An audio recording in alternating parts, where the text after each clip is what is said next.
Yes, people, welcome back to the Isolation Ratcave. Not so isolation today, as I've got my man, Matt Reay, the old Corona handshake, just to be safe. So Ratzi here with Matt Reay. We're here to look at the brand new Denon SC6000M, SC6000 and X1850 mixer. Now, I looked over these very briefly with Jay over in the States at the NAMM show. But we didn't really get the chance to look in. Well, number one, you know what it's like there. It's sort of convention vibes. It's really loud everywhere. We didn't really get the chance to look into the sort of actually playing music through them and all that stuff. So, yeah, man, I kind of wanted to go through from the start with you again, you know, the standout features of the players and the mixer, and just we'll touch on a little bit of like what's different between these and the 5000 versions. Cool. Yeah, definitely. Cool. Let's get into it. Cool, man. So I've got the M here, so let's start with that. Obviously, there's two variations now. We've got the 6000 and then the 6000M. 6000, as far as the jog wheel go, obviously we've got motorised here. Here we've got a brand new design jog wheel.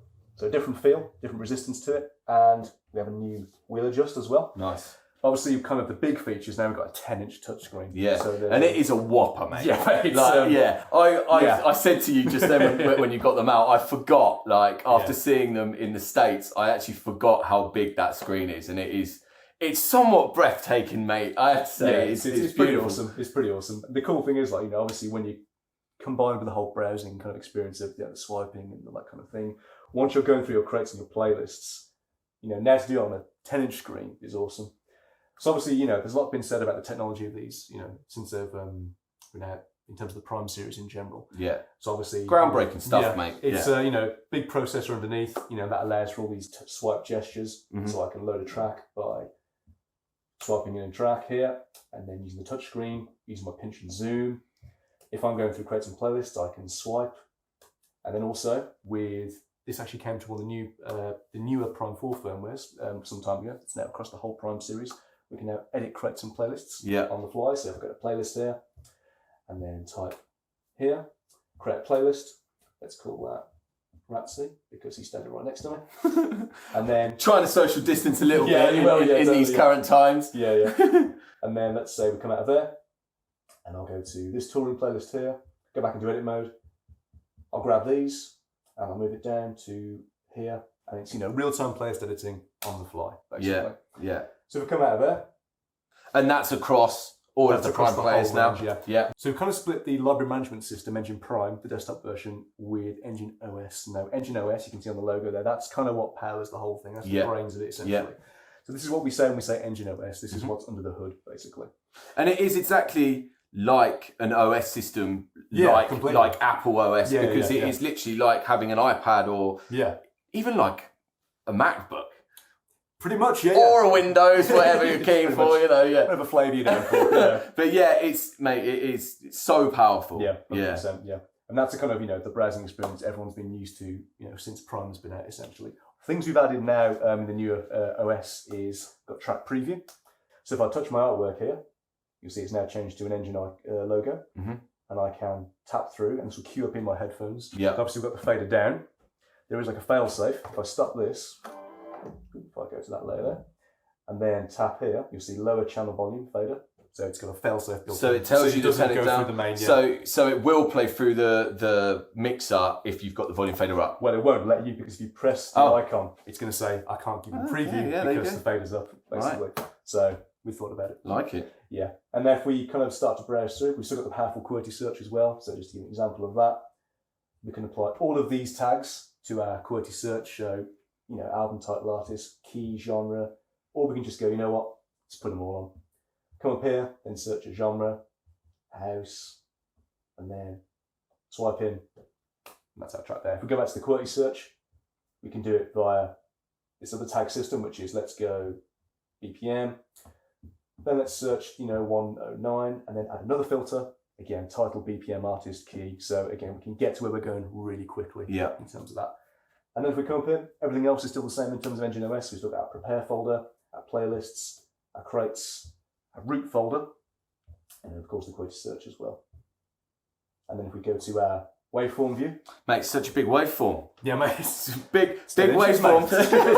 Yeah, big waveform to match the big screen. Mate. Yeah. Again, I mentioned before, we can pinch and zoom. Anything else is touch enabled. We've still got the key shifting as well. So if I tap my key here and then bring the track up.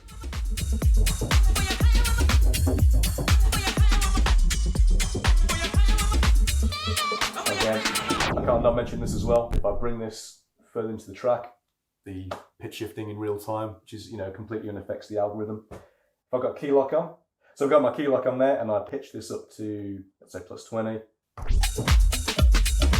Yeah. Again, it just goes back to like the operating system and just of how powerful it is. Yeah, completely.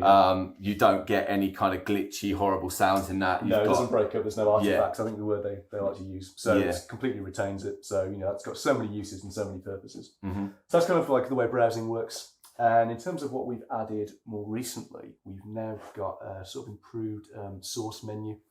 If I tap here, you'll see not only can I access my USB, I've also got Tidal, SoundCloud, and Beatport Link now. Yeah, so SoundCloud and Beatport Link are the new additives, right? I did a few videos on the Prime 2 and the Prime Go when the Tidal, like about the Tidal streaming link, which is, mate, it blew my mind. That it's so cool. Like so cool. really, really cool. Great to have every tune there, and then awesome now, especially with Beatport Link, maybe for the more underground stuff and SoundCloud, sort of the more unreleased stuff even, it's great to have them on there now as well. It's cool, man. So let's just go straight to Beatport Link, because that's the newest. Obviously SoundCloud as well. But let's go Beatport Link.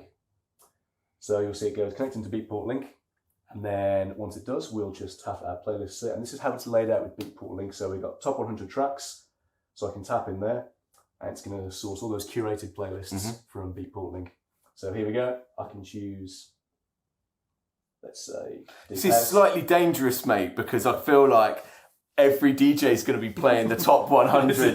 Like, you just banger after banger after banger, Well, we're giving them the option. Put it that way, So there we go. Found it straight away. Now, if we go back here, we've got latest tracks, curated playlists, my playlist that I've made, on Beatport, but then my downloads as well. It accesses what you purchased off Beatport. So here, because I've been watching a few of the Mojack's progress streams. Big up Mojack. Yeah. It's some of the progressive stuff's been kicking in here. So this is the progressive breaks that he was playing the other day. Let's load that in, and then you can see fetching track info. So there we go. Straight away, search through the track.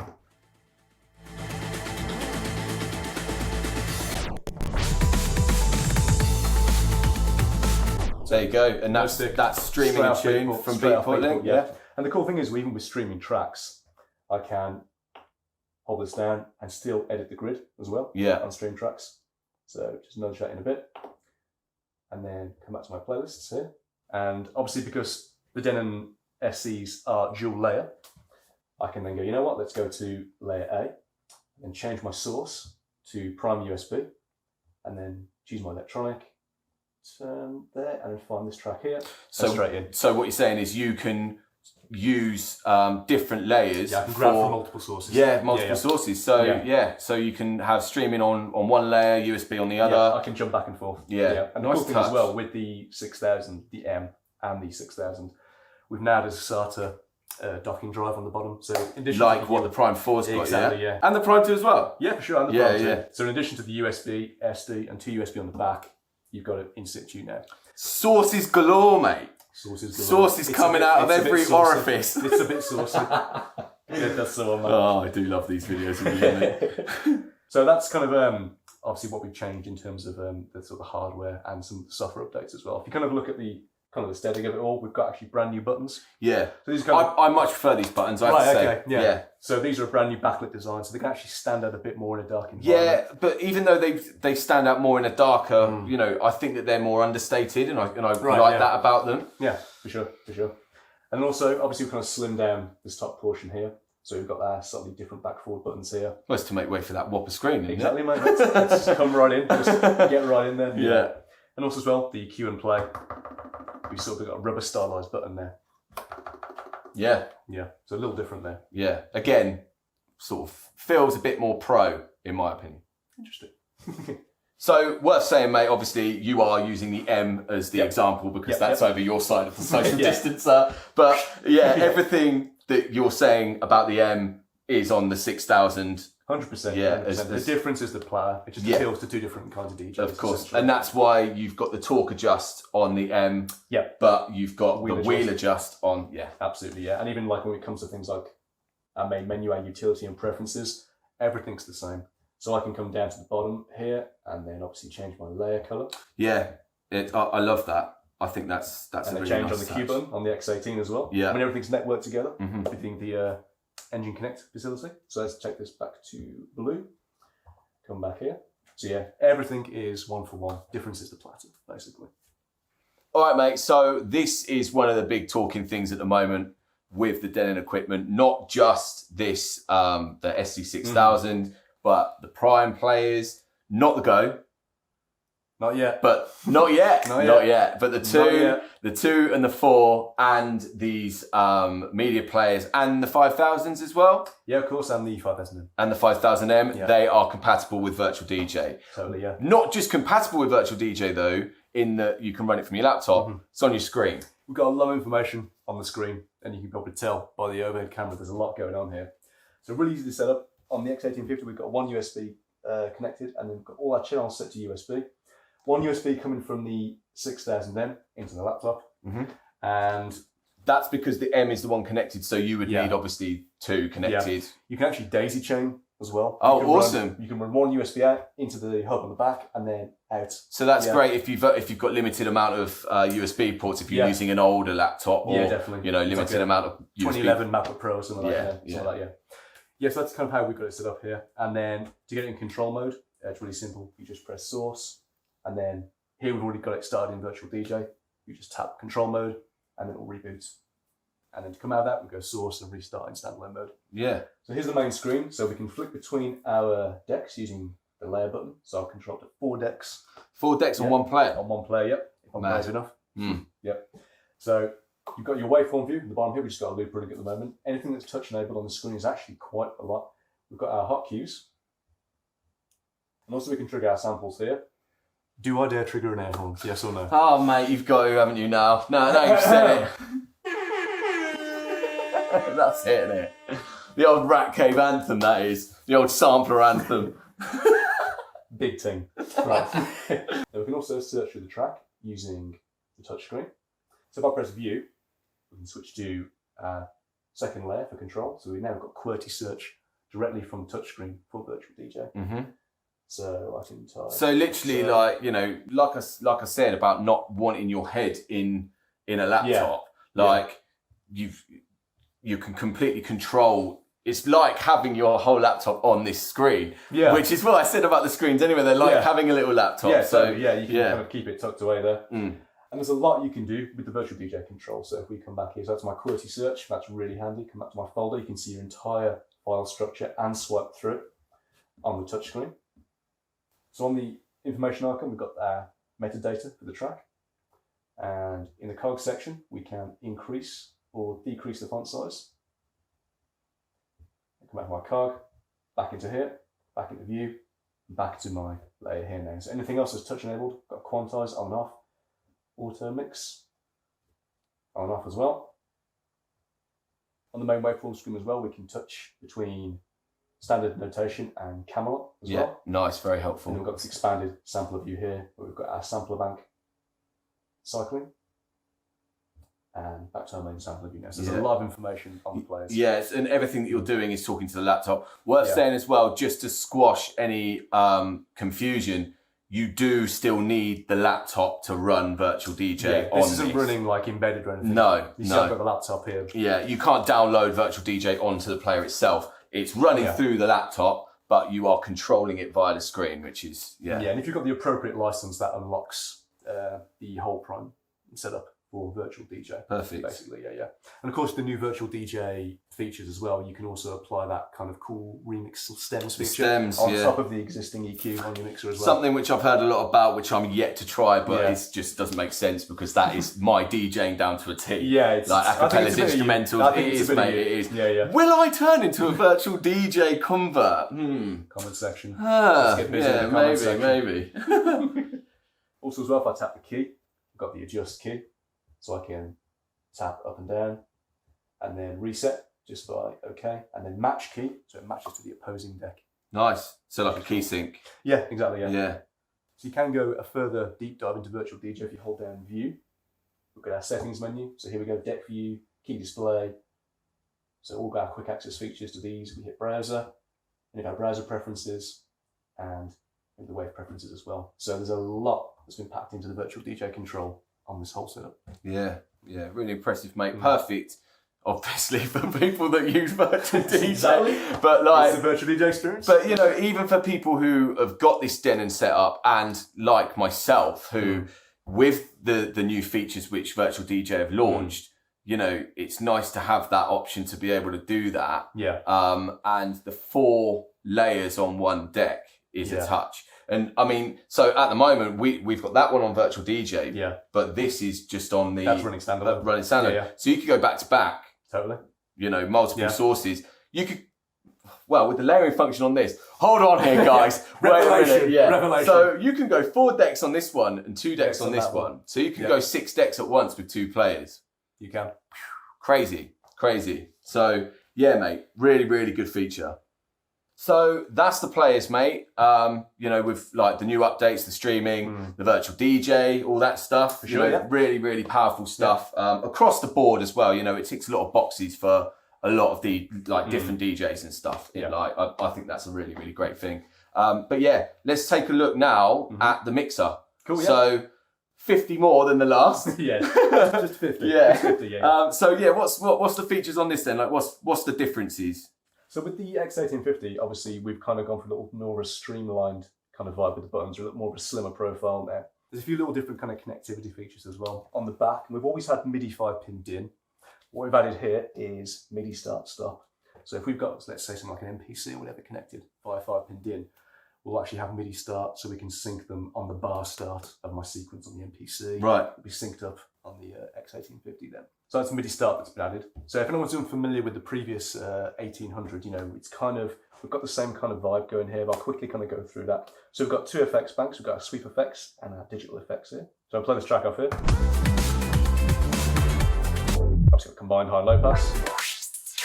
That's tweakable in the menu as well. Then we've got our separate rotary for the sweep effects. So we've got dub echo.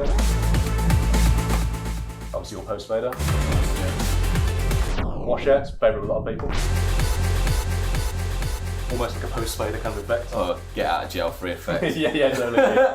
Can't crash your mix just yet. And then the other way you'll have quicker one. There's the classic, you've got noise and gate as well. We come over to the digital side of things. There is a small tweak we've done on the touch ribbon. Touch ribbon's cool because we can actually real-time affect the BPM value of, like, it's a phaser or a filter. I like touch ribbon. Yeah, touch strip. Touch ribbon strip, yeah. It's good, yeah. So we've added 3/4 echo now. On the 1800, you had to cycle to half and then turn the effect time. So now we've got 3/4 actually on the panel. Right. But like digital effects works if we play that same track.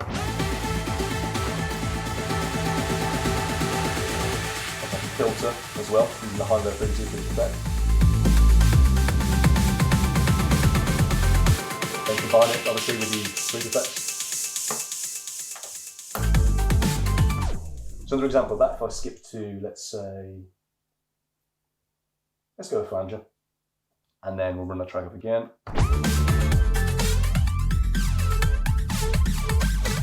I can go through the values.